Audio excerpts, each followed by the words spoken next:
once every month for some helpful conversation about health and recreation. We got plenty of ways to brighten your day. It's not too much to listen up to our monthly healthy subjects. Even if you're on a budget, we can help you make sure that doesn't get in your way.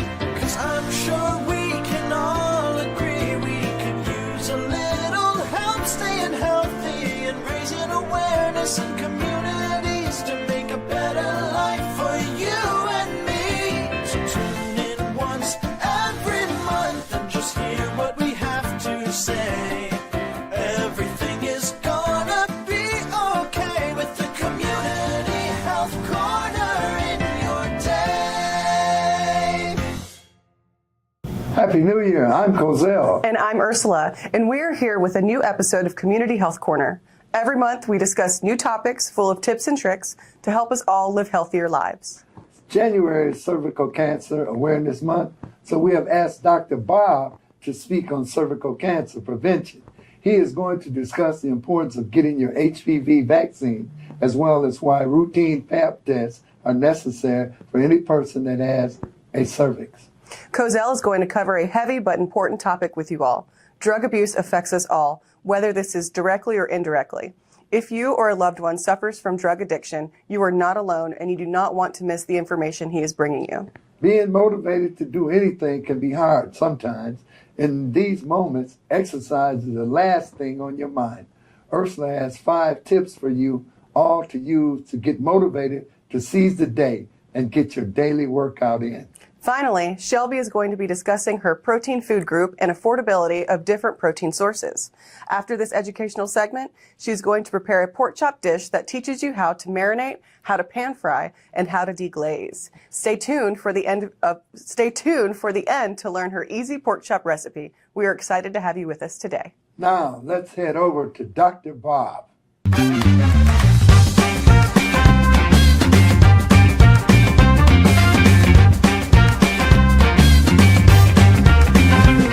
Cervical cancer, a type of cancer that develops in the cervix, is one of the most preventable types of cancers. Most cervical cancer can be prevented with a vaccine or detected early with routine medical exams. Human papillomavirus, or HPV, is the most common sexually transmitted infection in the United States. Most HPV infections go away on their own, but those that do not can cause cancer. Because HPV is the cause of most cervical cancers, it's important to get vaccinated against HPV as early as possible. While the HPV vaccine is a very important step in preventing cervical cancer, it does not protect against all types of HPV that can cause the disease. A woman who has been vaccinated may still get infected with other strains of the virus, so it's crucial that women continue to receive regular screening tests even after getting vaccinated. Early detection of cervical cancer is key to survival. Cervical cancer has few symptoms until it's advanced, so getting screened regularly is crucial to prevent the disease from spreading. A Pap test screening is a simple procedure that detects abnormal cells on the cervix by collecting cells from the surface of your cervix. This is done with a small brush or spatula. Women should begin getting Pap tests at age 21. And continue receiving a screening every 3 years unless abnormal cells are found. Women who are 65 years of age or older and have had normal screenings for several years can generally stop having Pap smears. Cervical cancer is the most common type of cancer in women, but remember, it also is one of the most preventable. Making sure you are vaccinated against HPV and are getting regular screenings is the best way to prevent cervical cancer. If you need help accessing these preventative care services, please contact us for assistance.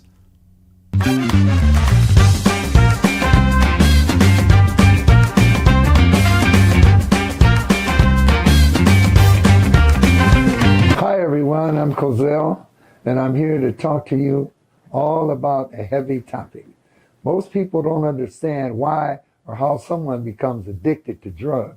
And this leads to the misconception that those who are addicted lack moral principles or are weak.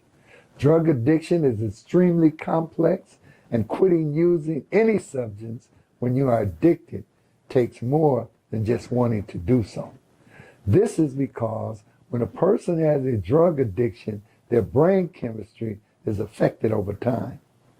Drugs activate what is called the reward circuit of the brain, which causes a temporary feeling of euphoria by flooding the brain with dopamine. The reward circuit is something everyone has. It's the feeling of reward which motivates a person to repeat behavior that activate the circuit. Drug addiction feeds off this natural circuit in the brain, leading to the reinforcement of using the drug by encouraging the person to repeat the act to achieve the euphoric feeling again. As a person continues to use drugs, the brain adapts by reducing the ability of the dopamine to be expelled. This reduces the high the individual feels, building a tolerance, so they will need more of the drug to get high. Over time, this can lead to dependence on the drug. When someone is dependent on a drug, it's hard to quit using it when they want to get clean and stay healthy. This is why drug addiction can be difficult to overcome, and understanding how it will develop is important when approaching loved ones that are addicted. The most important thing when talking with someone about their drug use is to show them that you care and are willing to listen without judging them. Drug use is often a sensitive subject for people who are struggling with it. So the most important thing you can do is to listen without judging them or trying to fix anything. Instead, try asking open-ended questions and understanding their perspective on why they chose to use drugs in the first place, or why they have not stopped using drugs yet. If someone you know has recently started using drugs, or if they have been struggling with their drug use for some time now, you may be feeling shocked and angry that this person could put themselves at risk through such risky behavior. It's important, not only for them, but also for yourself, that you control these feelings and avoid passing judgment. People who are addicted to drugs need help, but they might not know how to get it themselves. You can help your loved ones begin their recovery journey by learning about different treatment options with them. Finding the right kind of treatment will give them the best chance of overcoming addiction and rebuilding their life. You can show them the path, but they must be the one to walk it. Treatment for drug abuse is available in many different settings, from outpatient therapy sessions to long-term residential programs. The type of program that's best for your loved one depends on his or her specific needs and goals. Understand, however, that relapse is common.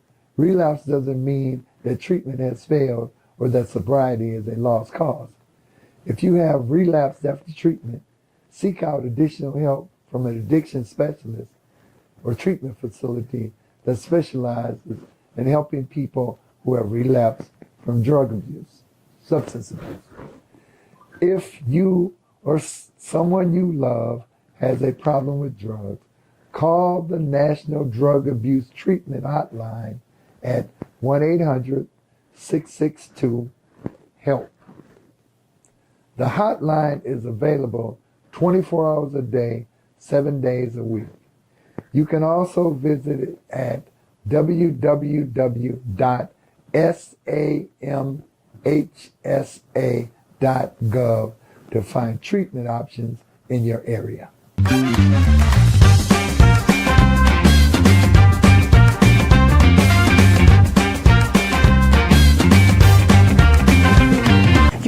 begins with the decision to get up or not to get up.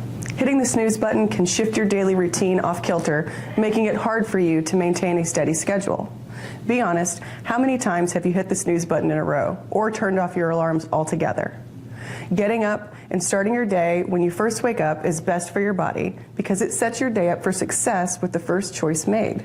The decision to exercise is similar to deciding to wake up in the morning.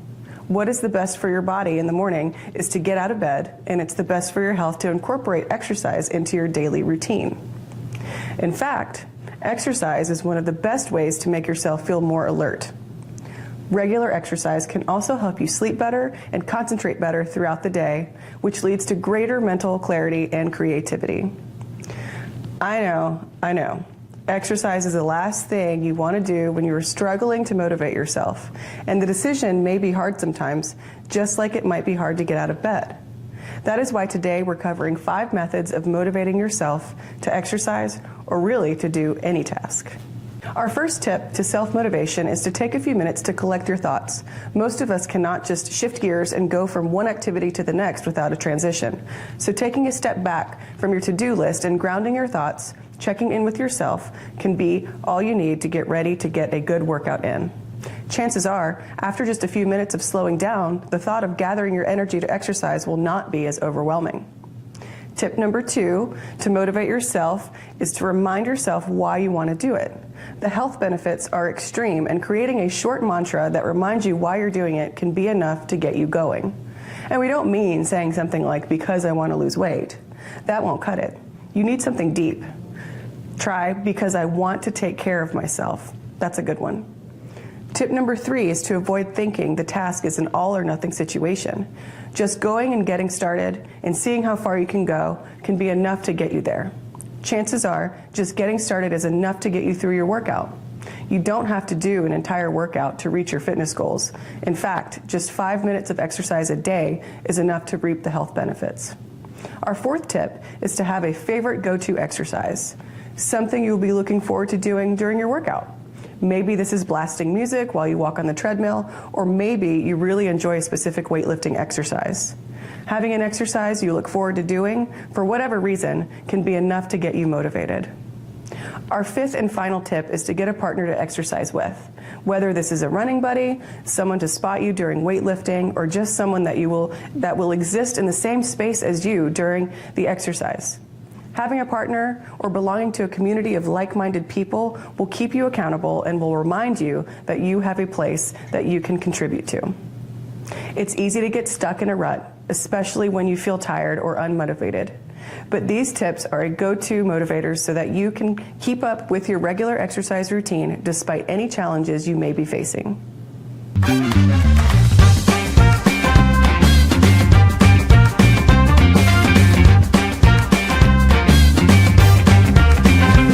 Happy Wednesday. I'm Shelby and I'm here to discuss my favorite food group, protein. Let's face it, meat can be expensive. That's why I'm here to cover what protein sources are the most economical, as well as those that aren't so cost effective when you're cooking on a budget.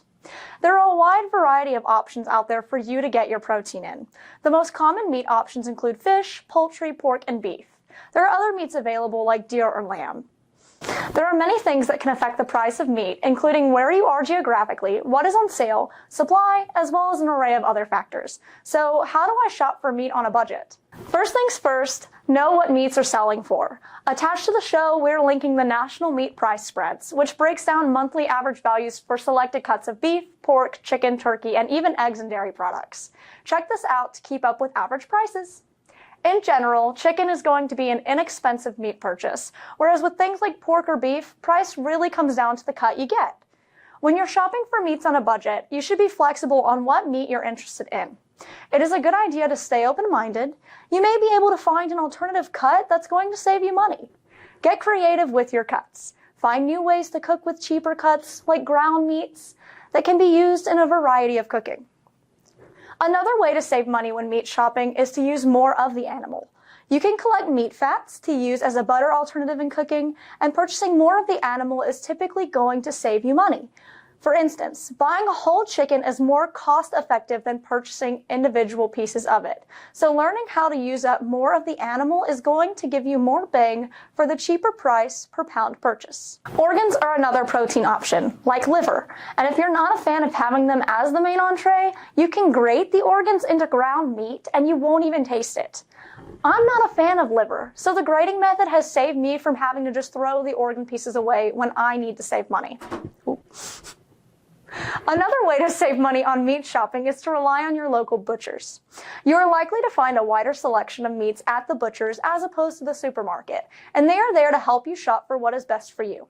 Do not be afraid to ask them what the good cuts are for the week and what the best deal is, and they may even have some tips for cooking it too. Do not be afraid to try other protein sources that aren't meats. Beans are full of protein, so incorporating them into your routine offers a money-saving alternative. Beans are available in many different forms, and with so many different types of beans out there, you can achieve variety by using different types of them in your cooking. Tofu is another common meat alternative, and there are many recipes out there using it in cooking. Crumbling tofu is a secret weapon to achieve a ground beef-like texture, but it can be sautéed, fried, or baked as well. Don't be afraid to try it. One of our healthy habits for the month is to eat one more protein serving per day.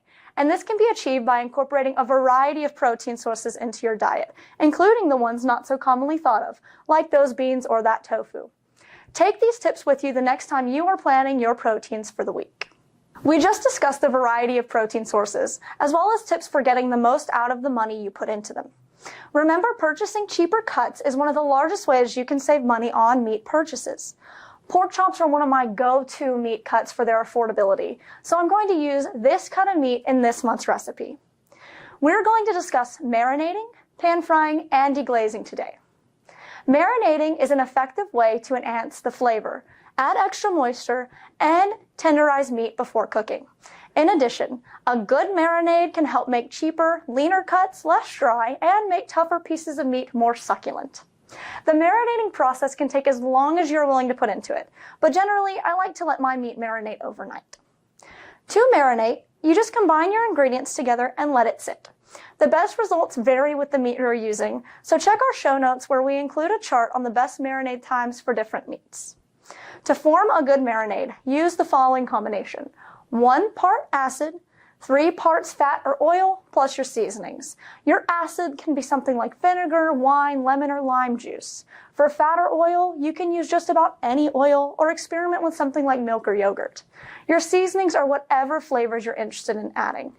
My pre-made marinade includes 1 part of apple juice, 3 parts of olive oil, and I seasoned it with garlic powder, onion powder, salt, pepper, and a small amount of brown sugar for some sweetness. While the meat is marinating, you want your meat to be completely immersed. Generally, a half cup of liquid marinade for every 1 pound of meat will do the trick. If you can't completely cover the meat, turn it over occasionally in the marinade. Once your meat has marinated, you're ready to pan fry. Begin by adding a small amount of oil to your pan and heating to medium-high heat.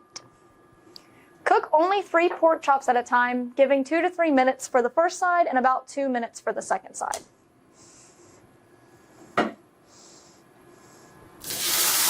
Ooh. I'll put that over there.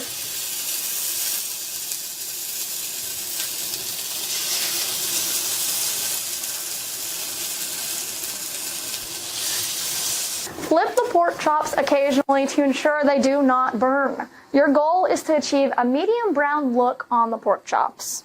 Now that my pork chops are brown, I'm removing them from my pan and preparing to deglaze. Deglazing is a cooking technique that involves introducing a liquid to the used pan to lift up the pieces of food stuck to the bottom. See here how we have lots of pork chops left behind. So here, I'm pouring in a small amount of apple juice, but you can use almost any liquid you would like to bring flavor into your dish. We're going to gently heat the liquid on medium heat, using a spatula to drag along the bottom to bring up the stuck food.